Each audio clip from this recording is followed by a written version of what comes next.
bem-vindo de volta à nossa trilha dos testes funcionais. A gente está falando dos testes aeróbicos, dos testes de capacidade cardiorrespiratória, e agora há pouco a gente estava falando do teste de Shuttle Walk Test, que é um teste incremental, certo? Agora a gente vai falar do teste do degrau, mais especificamente do teste do degrau de 6 minutos, tá bom? Esse teste, ele é um teste que é um procedimento simplificadíssimo de avaliação de capacidade funcional. Ele é muito prático para a gente utilizar no meio clínico, né? Então a gente vai usar um degrau, pode ser um degrau, e ele é um teste muito usado para o meio clínico, por quê? Porque ele não necessita de um espaço muito grande. Qual que é o problema, por exemplo, do teste de caminhada e do shuttle? Você precisa ter um espaço grande. O teste de caminhada é um corredor de pelo menos 30 metros. Né? O teste do shuttle, um corredor de pelo menos 10 metros. E além disso, a gente precisa de um áudio, por exemplo, do shuttle, que o teste do shuttle ele tem um áudio gravado que é quem marca o tempo de cada período, percurso que o paciente, cada nível de percurso que o paciente faz. Então a gente precisa ter na nossa cabeça que às vezes a gente não vai ter espaço para fazer esses testes. E esse é o inconveniente de alguns desses testes funcionais. Já o teste do degrau, ele é um teste mais simples de ser feito, né? Porque você consegue usar ele no meio clínico. Você leva um degrau para o paciente fazer o teste dentro da UTI, num ambiente mais restrito em termos de espaço, e você consegue aplicar esse teste. Então, a gente utiliza eles, a gente tem vários protocolos de teste de degrau, tá? Então, a gente tem vários treinos, vários estudos com teste de degrau dos mais variados treinos, então dos mais variados tempos de duração. Então a gente tem, eles tiveram várias modificações ao longo dos anos. O teste de degrau também é um teste que foi criado na década de 70, década de 80, tá bom?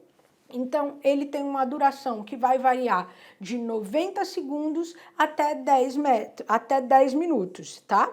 E os mais usados que a gente tem, validados inclusive para nós usarmos aqui no Brasil, são o teste de degrau de 2 minutos e o teste de degrau de 6 minutos, tá? Mas e conforme a gente for falando mais para frente, eu vou explicar qual é o mais fácil da gente usar. E a variação, a gente tem, além da modificação da diferença de protocolos, de tempo do teste do degrau, que a duração do teste é variável tanto de 90 segundos, 2 minutos, até 10 minutos, a gente tem alteração também de protocolos, modificado ao longo dos anos. A altura do degrau, que pode ter começado em 15, 23 centímetros, até 50, quase 50, a quase 60 centímetros de degrau. O ritmo, que eu posso impor um ritmo incremental, ou seja, a pessoa tem que subir em torno de 22 degraus a 35 degraus por minuto, ou o paciente faz um ritmo alto, cadenciado, né? E aí essa parte, essas modificações, tanto de altura de degrau quanto de ritmo, estão constantes. Quase todos os protocolos mostram essas variações, tá? Então a gente tem algumas, a duração variável, e aí a gente vai tentando, dentro das próprias pesquisas que a gente mostra, das várias bases de dados que nós temos, alguns protocolos que tentaram padronizar, mas ainda não estão 100% padronizados, tudo bem? Então, esses protocolos eles foram modificados com a introdução de mudanças em altura do degrau, no ritmo da subida e descida do degrau durante o teste. Esse teste, como eu tinha falado anteriormente, ele foi criado no final da década de 70 também para doentes pulmonares crônicos, tá? Então a gente tem protocolos diversos, gente, como eu falei, com ajuste na altura do degrau, que vai variar de 15 a 30 centímetros, agora os mais recentes. Um ritmo, ou o paciente faz na cadência livre, ele sobe e desce os degraus na velocidade que ele quer. Ou você tem um áudio, alguma coisa que mantém uma cadência para que esse paciente faça o teste dentro dessa cadência. Ele é um pouquinho mais difícil de ser feito, mas não é impossível. E a gente tem a duração também desses testes, tá? Que vai variar entre 90 segundos a 10 minutos de teste. Então, como a gente tem uma variedade de desfechos estudados, a gente tem um impeditivo de entender, de determinar qual é o melhor protocolo a ser usado. Então, normalmente, a gente acaba tendo muitos estudos que a gente tem, e a gente vai deixar no material anexo para vocês aí também, alguns artigos mostrando e comparando o teste do degrau, por exemplo, com o teste de caminhada de 6 minutos. Só que eu não consigo validar e fazer uma comparação entre dois testes que são relativamente diferentes se eu usar tempos diferentes. Então, a gente acabou adotando como uma forma mais fácil, mais didática para a gente entender o teste do degrau de 6 minutos, porque aí eu vou usar um tempo muito parecido com o teste de caminhada de 6 minutos, tá? Então, a gente vale lembrar uma coisa muito importante. O teste do degrau, ele apresenta movimentos que eles são considerados menos fisiológicos. E ele ocorre contra a nossa gravidade, a ação da gravidade. Então, ele vai depender diretamente de grupos musculares muito específicos. Por exemplo, os grupos musculares de membro inferior, eles têm que estar muito adequados. O nosso quadríceps, o tibial anterior, os músculos adutores na coxa, na subida e na descida dos degraus, os nossos músculos do glúteo, o tríceps sural. Então, não é que ele é um movimento menos fisiológico, por quê? Porque ele simula uma subida e descida de escada.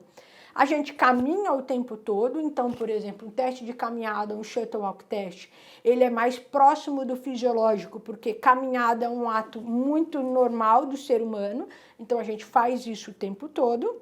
Caminhar é um ato muito mais fisiológico do que a gente tem no nosso dia a dia, porque tudo que a gente faz, a partir do momento que você fica em pé, você caminha em terreno plano, em algumas situações, muito mais constantemente do que, por exemplo, você subir e descer degraus.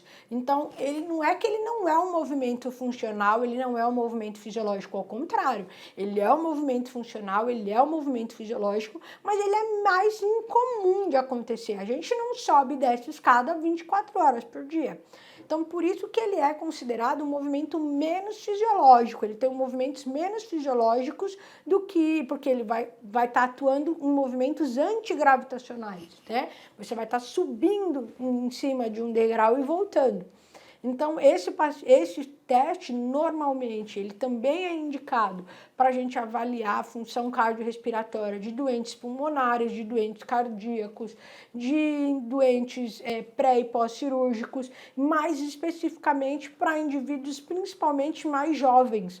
Por quê? Porque normalmente a gente pegar uma população mais idosa, uma população que tem uma certa fragilidade maior, ou então que tem uma certa tendência a ter uma fraqueza muscular de membro inferior um pouquinho mais acentuada, esse paciente não pode usar de maneira nenhuma, como vocês podem ver na imagem aqui no slide, ele não vai usar o membro superior. O membro superior dele está ao longo do corpo, então ele não pode fazer esse teste num corrimão, com um lado que tem um corrimão, que tem alguma coisa que ele vai usar o membro superior para fazer força para subir o degrau, porque senão eu vou induzir de forma errada o teste.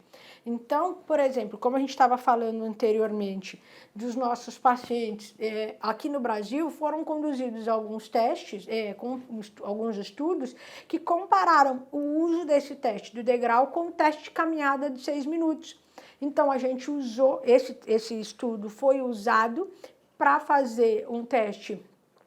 A gente usou um protocolo de um teste de degrau de cadência livre com o mesmo tempo de duração do teste de caminhada, para justamente facilitar a comparação dos resultados, tá?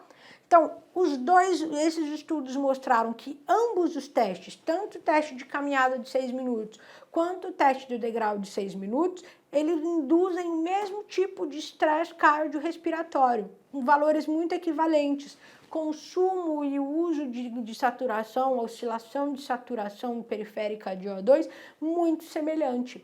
Então, por exemplo, eu tenho o teste, qual é a principal limitação do teste de caminhada de 6 minutos, por exemplo, quando a gente vai falar isso durante um teste? né? A principal limitação do teste de caminhada é o espaço físico. Eu preciso de um corredor de 30 metros. Às vezes, aonde eu estou, ou na minha UTI, ou no meu ambulatório, na minha unidade de internação, eu não tenho esse espaço físico. E aí, o que eu vou fazer? Ou eu vou adaptar o teste de caminhada de 6 minutos, ou eu vou ter que escolher um outro teste. E eu posso usar perfeitamente o teste de degrau de 6 minutos, que ele é uma alternativa muito mais simples e ele demanda um espaço físico muito menor, porque aí eu só coloco o degrau na frente do paciente e peço para o paciente fazer o teste ali naquele degrau. É muito mais fácil de fazer e eles vão ter o mesmo tipo de estresse, o mesmo tipo de resposta cardiorrespiratória equivalentes. Então a gente pode usar tanto um quanto o outro. Tudo bem? Então, ó, como que a gente realiza esse teste? Ele deve ser realizado por 2 avaliadores, um para comandar o teste e o outro para realizar a contagem de degraus que o paciente está subindo e descendo. A gente vai usar aí numa média de degraus entre 20 e 40 centímetros de altura, tá? Ele vai seguir os mesmos princípios da Associação Americana de Torácica, tá?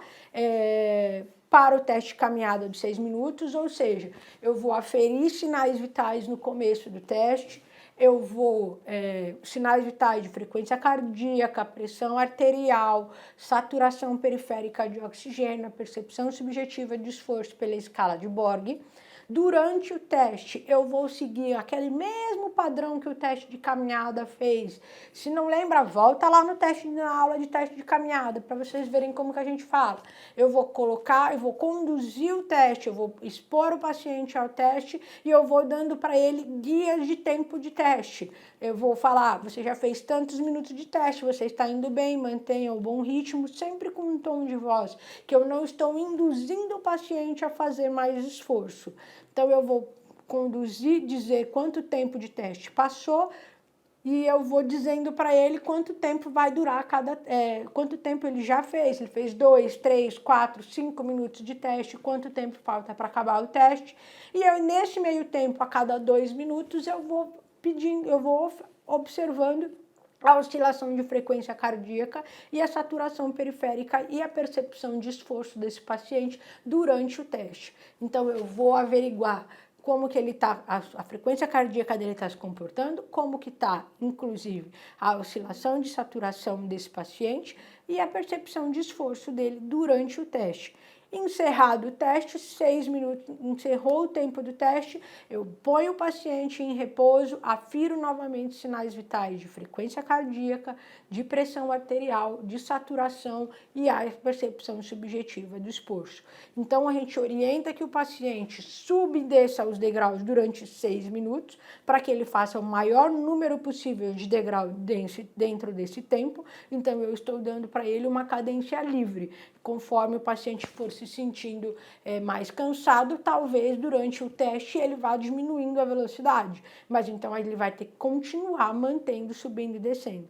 Ele pode intercalar, subir primeiro uma perna, depois ele sobe a outra, ele não pode usar os membros superiores, como eu já havia falado, que eles vão ficar parados ao longo do corpo durante o teste, tá? Então a gente vai, como eu já tinha dito, avaliar os parâmetros antes e após o teste: frequência, pressão arterial, frequência cardíaca, pressão arterial, saturação periférica de O2 e a escala de Borg, a percepção de esforço.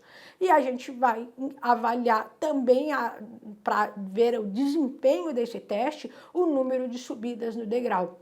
Então, como que eu sei se esse paciente fez um número adequado de subidas de degrau ou não?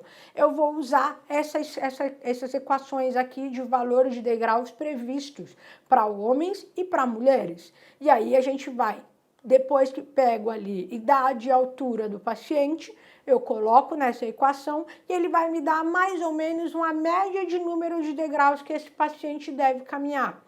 Quando ele deve subir e descer. Principalmente quando ele vai te dar uma média de degraus que o paciente deve subir. E aí eu vou comparar se o que o paciente fez no teste é equivalente, maior ou menor ou igual àquilo que está predito para ele nessa equação. E aí a gente vai notar, o paciente está bem? Ótimo, não, então eu preciso treinar, o que eu preciso fazer? E aí a gente vai avaliar com esses dados como que a gente vai conduzir a nossa terapia. E aí, vamos ver na prática como que funciona o teste de degrau?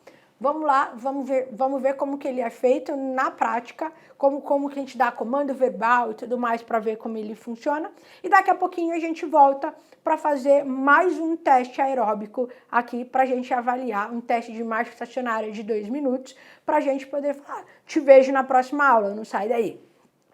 Vamos lá, a gente vai fazer agora um teste de degrau, tá? A gente vai contar, vai ser uns 6 minutos de teste, eu vou te dando o guia de quanto tempo tá passando do teste, tá bom? E a cada 2 minutos eu vou pedir para você me dizer como tá seus sinais vitais e a sensação de cansaço respiratório de perna, tudo bem? E aí a gente vai contar quantas vezes você vai subir o degrau, tudo bem? Vamos lá? 1, 2, 3 e vai!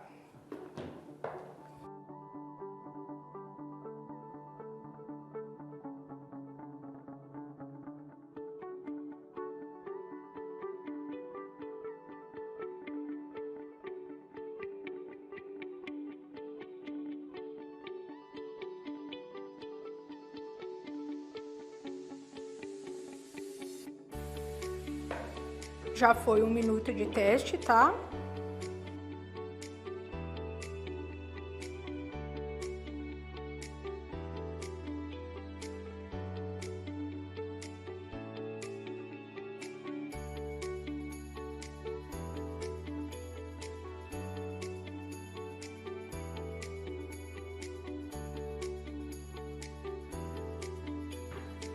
Isso. Como tá seus sinais vitais agora? Continua. 94, 158. Isso, sensação de cansaço de perna e respiratório. Sem cansaço por enquanto. Tá ok.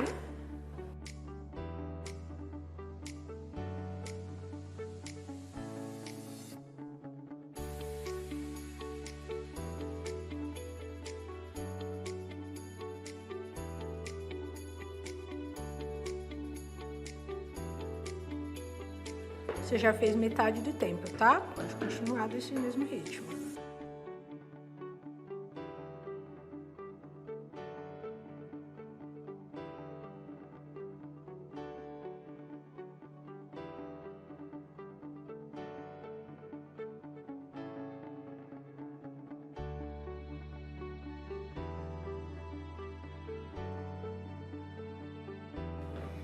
Isso, seus sinais vitais agora, com 4 minutos.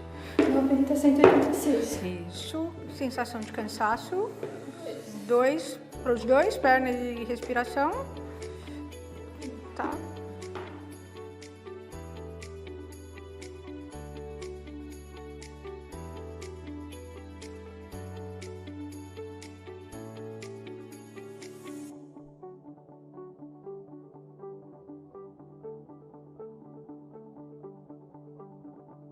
Falta 1 minuto, tá?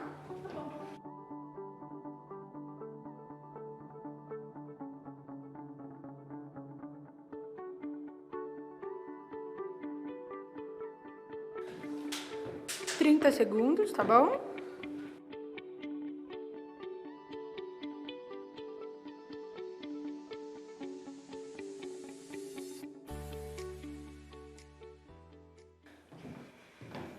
Pode parar.